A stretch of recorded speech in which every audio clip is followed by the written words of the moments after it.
नमस्कार दोस्तों। जैसा कि अभी हम चर्चा किए हैं इसके पहले वाले वीडियो में कि मैथ का जो है कि कॉन्सेप्ट हम लेकर चल रहे हैं। अभी कोई चैप्टर नहीं शुरू कर रहे हैं। चैप्टर का नाम भी दे देंगे तो जानकारी संबंधी जो है वो है नंबर, संख्याएं।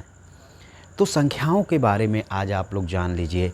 जैसा कि जानते तो सभी लोग हैं, जैसे थॉर्नडाइक का जो नियम है, अभ्यास का नियम, कि जो चीज़ें जो है हम अपने दैनिक जीवन में प्रयोग नहीं करते हैं, उनका अभ्यास नहीं करते हैं, तो उन विषय वस्तु को हमारा जो मनोमस्तिष्क है वो भुला देता है। ठीक ना। तो जो संख्याओं की बात तो हम करने जा रहे हैं वो जानते सब लोग हैं, लेकिन जो है दैनिक जीवन में प्रयोग न होने के कारण वो क्या हो गई हैं, भूल गई हैं। तो सबसे पहले जो है हम संख्याओं से ही शुरू करेंगे और संख्या में यानी नंबर से। ठीक। तो नंबर में जो हमारी पहली संख्या है वो है प्राकृत संख्या। ठीक, प्राकृत संख्या। अब प्राकृतिक संख्या किसे कहते हैं? तो प्राकृत संख्या जो होती है, गिनती की जो संख्याएं होती हैं, गिनती की संख्याओं को प्राकृत संख्या कहते हैं। प्राकृत संख्या कहते हैं। ठीक, जैसे 1, 2, 3, 4 डॉट डॉट आदि। ठीक, तो ये जो है कि प्राकृतिक संख्याएं हो गई। अब इसी में जो है प्राकृत में ही आता है एक पूर्ण संख्या। ठीक, पूर्ण संख्या। तो पूर्ण संख्या कब बनती है? जब इस गिनती के यानी प्राकृतिक संख्या में, पूरा हम परिभाषा नहीं लिखा रहे हैं, बस आप समझते हुए चलिए। प्राकृतिक संख्या में जब शून्य को, जीरो को शामिल कर लिया जाता है, ठीक ना, शून्य को शामिल कर लेते हैं, तब जो है पूर्ण संख्या बन जाती है। जैसे आपको लिखना है 20, तो 20 लिखने के लिए आपने गिनती का 2 प्रयोग कर दिया।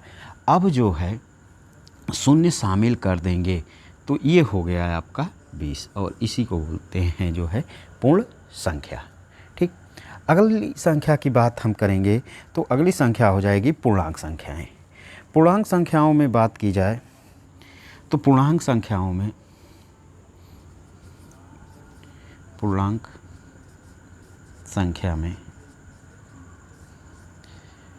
धन पूर्णांक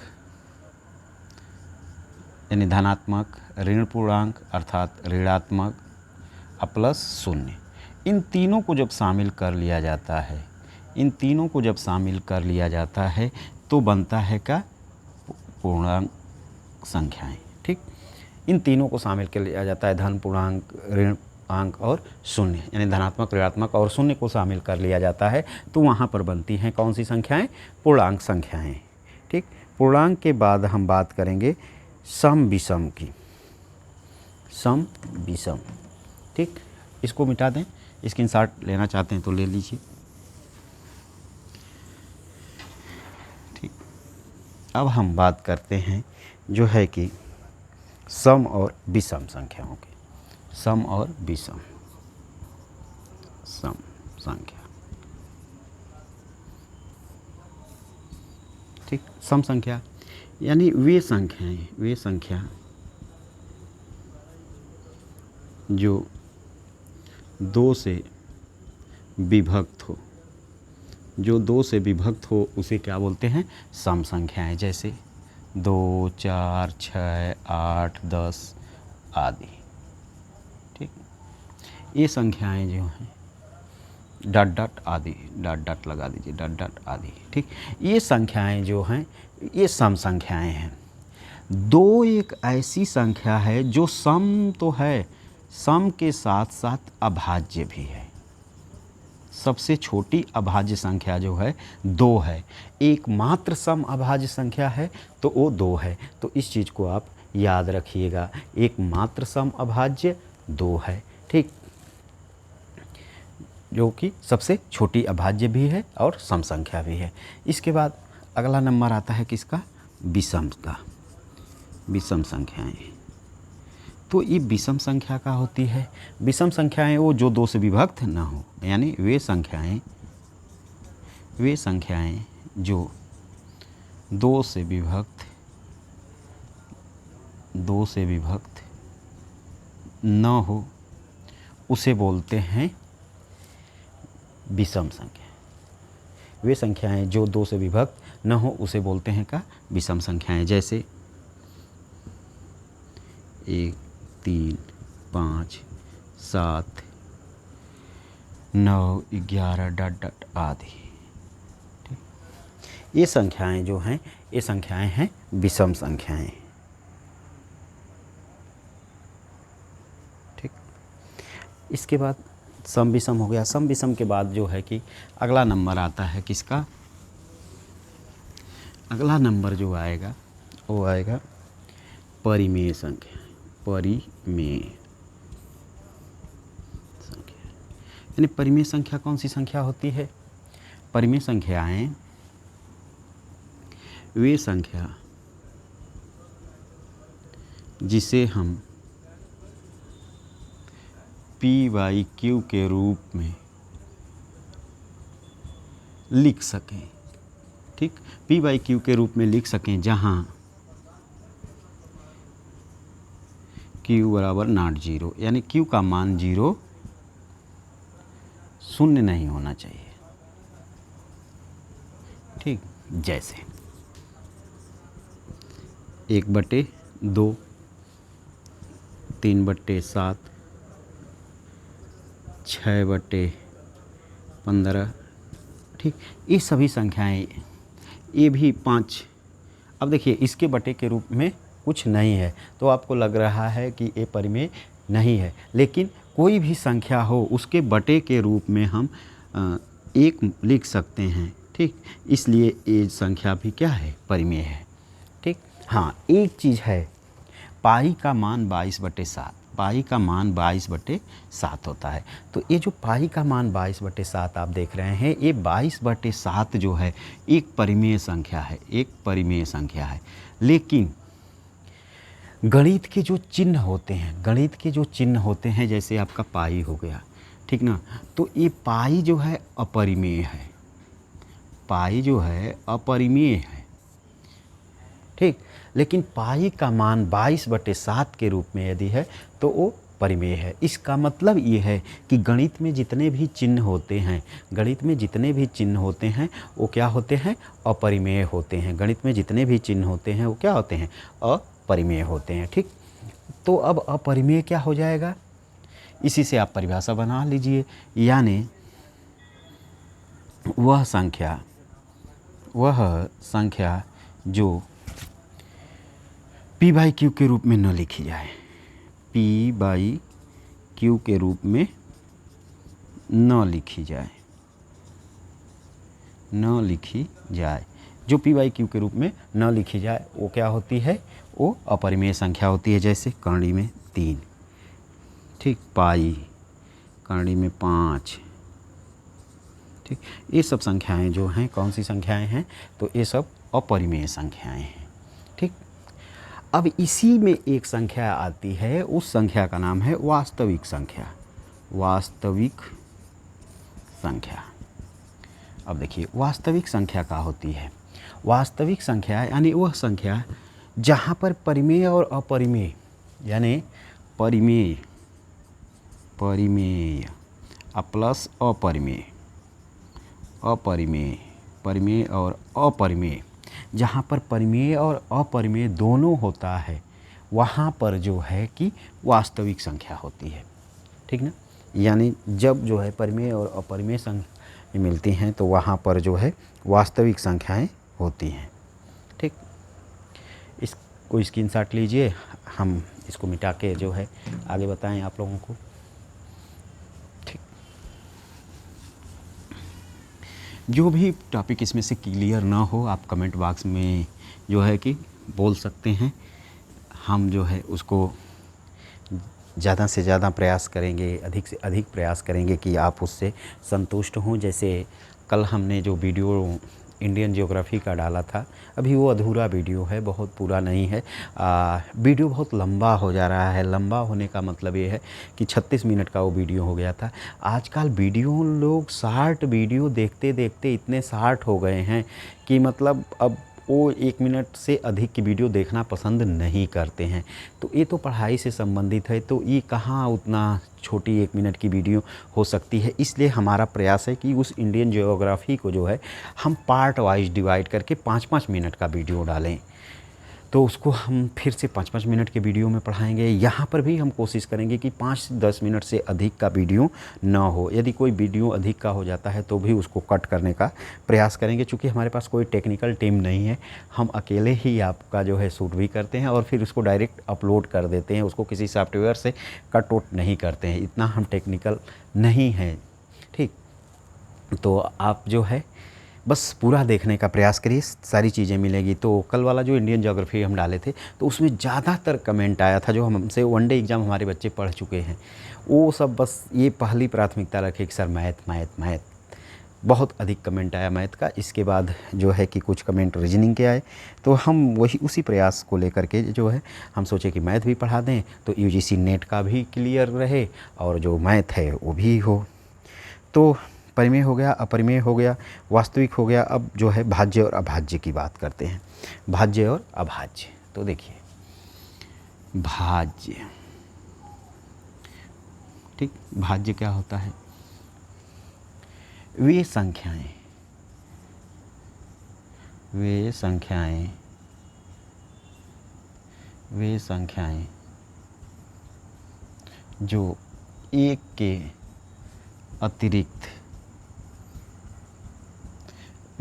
जो एक के अतिरिक्त किसी अन्य संख्या से कट जाएं, किसी भी संख्या से कट जाएं, अन्य संख्या लिखिए, कुछ भी लिखिए, किसी भी संख्या से विभक्त हो, ठीक ना, किसी भी संख्या से विभक्त हो, उन्हें जो है क्या बोलते हैं? भाज्य संख्या बोलते हैं, ठीक ना। जैसे 4, ठीक, 4 के बाद 6, 8, 15, 21, ये सब संख्याएं जो हैं क्या, कौन सी संख्याएं हैं? भाज्य संख्याएं हैं, ठीक। वे संख्याएं जो एक के अतिरिक्त किसी भी संख्या से कट जाए, ठीक, वो क्या होती हैं? जो है कि भाज्य संख्याएं होती हैं। एक के अतिरिक्त किसी भी संख्या से कट जाए, यानी एक के अतिरिक्त कहने का मतलब कि स्वयं भी इसमें शामिल है, यानी स्वयं भी शामिल है। एक के अतिरिक्त किसी भी संख्या से कट जाए, एक के अतिरिक्त स्वयं के अतिरिक्त किसी अन्य संख्या से कट जाए, वो जो होती है भाज्य संख्या होती है, ठीक। यहाँ आप देखेंगे हमने 2 नहीं लिखा है, 1 नहीं लिखा है, 2 नहीं लिखा है, 3 नहीं लिखा है। क्यों? क्योंकि एक ऐसी संख्या है ना तो भाज्य में आती है ना अभाज्य में आती है, वो प्राकृतिक संख्या अपने आप में है, ठीक। एक तरीके से वो अपवाद है, उसको छोड़िए। दूसरी संख्या आती है 2, तो 2 जो है बताए कि ये सम भी है और अभाज्य भी है। सबसे छोटी अभाज्य संख्या, एकमात्र सम अभाज्य संख्या कोई है तो वो जो है कि 2 है। तो 2 अभाज्य संख्या, इसलिए यहाँ पर वो नहीं दिख रही है, ठीक। 3 भी क्या है? अभाज्य संख्या है, इसलिए 3 भी नहीं। अब देखिए 4, तो ये संख्याएं जो एक के अतिरिक्त, यानी देखिए 1 से भी कट रही है, 2 से भी कट रही है और स्वयं से भी कट रही है, यानी 4 से भी कट रही है, तो ये क्या हो गई? भाज्य हो गई। उसी तरीके से आप 6 को देख लीजिए, 15 को देख लीजिए। 15 1 से कट रहा है, 3 से कट रहा है, 5 से कट रहा है, स्वयं से कट रहा है, ठीक। तो ये जो है कि क्या हो गया? ये भाज्य संख्याएं हो गई, ठीक ना। 21 हो गया, तो ये भाज्य संख्याएं हो गई। वे संख्या जो एक के अतिरिक्त स्वयं के अतिरिक्त किसी अन्य संख्या से, एक और स्वयं के अतिरिक्त किसी अन्य संख्या से कट जाए, वो कौन सी संख्या होती है? भाज्य संख्या होती है, ठीक। चलिए आगे, अभाज्य संख्या।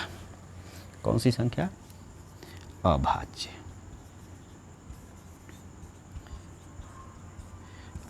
देखिए अभाज्य संख्या वो संख्या होती है जो संख्या एक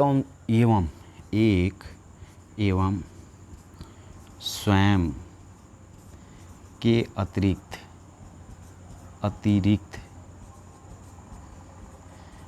किसी अन्य संख्या से न कटे, ठीक ना। एक एवं स्वयं के अतिरिक्त किसी अन्य संख्या से न कटे वे संख्या कौन सी होती है? अभाज्य होती है। जैसे 2, 3, 5, 7, 11, 13, 17, 19, 23 ... ठीक। तो ये संख्याएं जो हैं इसमें एक और स्वयं के अतिरिक्त एक किसी भी अन्य संख्या से कटी नहीं रही हैं। जैसे देखिए 1 और 2, उसके अलावा किसी से नहीं। ये 1 और 3, ये 1 और 5, 7, 13, देखिए 1 और 13, उसके अतिरिक्त किसी से कट रही है? नहीं कट रही है। इसका मतलब ये कौन सी संख्याएं हैं? अभाज्य संख्याएं। तो अभाज्य संख्याएं वे संख्याएं जो एक और स्वयं के अतिरिक्त किसी अन्य से न कटें, वो संख्याएं कौन सी संख्या होती हैं? अभाज्य संख्या होती हैं। ठीक, चलिए आगे चलते हैं। भाज्य भाज्य हो गया।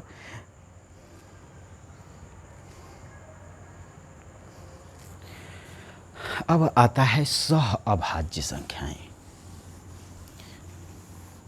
सह अभाज्य संख्याएं, तो देखिए सह अभाज्य संख्याओं में क्या होता है?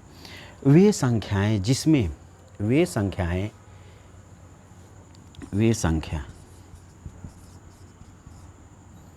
जिसमें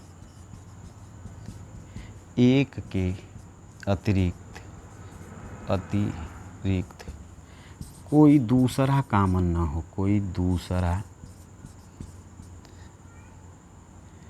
कॉमन ना हो। ठीक, जैसे देखिए 2 और 3, ठीक, 3 और 5, 5 और 7। अब बताइए कि इसमें वे संख्याएं जिसमें एक के अतिरिक्त कोई दूसरा कॉमन ना हो। 2 और 3 में कोई दूसरा कॉमन है? नहीं, एक के अतिरिक्त कुछ नहीं है। 3 और 5 में कोई दूसरा कॉमन है? एक के अतिरिक्त नहीं है। 5 और 7 में जो है कि एक के अतिरिक्त कोई दूसरा कॉमन नहीं है। तो ये सह अभाज्य संख्याएं होती है। सह मतलब साथ में अभाज्य संख्याएं। ठीक, तो साथ में अभाज्य संख्याएं जो होती हैं वे संख्याएं होती हैं जिसमें एक के अतिरिक्त कोई दूसरा कॉमन न हो। ठीक, इसके बाद लास्ट जो है अत्रिभाज्य संख्याएं। अत्रिभाज्य संख्याएं क्या होती हैं उसको जान लीजिए। अत्रिभाज्य संख्याएं, अत्रिभाज्य संख्याएं, अत्रिभाज्य संख्याएं। अत्रिभाज्य संख्याएं क्या होती हैं? 3 क्रमागत विषम संख्याएं। 3 क्रमागत विषम संख्याएं, 3 क्रमागत विषम अभाज्य संख्याएं। 3 क्रमागत विषम अभाज्य संख्याओं के युग्म को जो है कि अत्रिभाज्य संख्याएं कहते हैं। 3 क्रमागत अभाज्य संख्या को अत्रिभाज्य संख्याएं कहते हैं। ठीक, 3 क्रमागत अभाज्य संख्याओं को अत्रिभाज्य संख्याएं कहते हैं। जैसे 2, 3, 5। ठीक, 2, 3, 5 ये 3 क्रमागत अभाज्य संख्याएं हैं और इसी 3 क्रमागत अभाज्य संख्याओं को जो है अत्रिभाज्य संख्याएं कहते हैं। 3 क्रमागत और एक बात पहचान इसकी है कि ये विषम रहेंगी। जब भी रहेंगी ये क्या रहेंगी? विषम रहेंगी। 3 क्रमागत विषम अभाज्य संख्याओं को अत्रिभाज्य संख्याएं कहते हैं। ठीक, तो दोस्तों ये संख्या संबंधी जो है कि जानकारी थी। अब इसी में जो जानकारी अगले वीडियो में हम देंगे वो जानकारी जो होगी विभाजिता से संबंधित। विभाजिता का मतलब ये है कि कौन सी संख्या किस संख्या को किस कंडीशन में काट देती है, विभक्त कर देती है। तो वो रहेगा जो है विभाजिता से संबंधित वीडियो। ठीक, तो यदि ये वीडियो आपको अच्छा लगा हो तो लाइक शेयर सब्सक्राइब करना न भूलिएगा। हमें जो है कि हम छोटे से प्लेटफार्म पर कोशिश कर रहे हैं कि जो भी मैथ से संबंधित आपको प्रॉब्लम है, जो भी हम जानते हैं वो आप तक पहुंचाया जाए। इसलिए जो है हमारा प्रयास है कि आपको हम ऑनलाइन प्लेटफार्म पर ये कक्षाएं उपलब्ध करा रहे हैं। हम छोटी वीडियो डालने का प्रयास करते हैं। ठीक, धन्यवाद दोस्तों।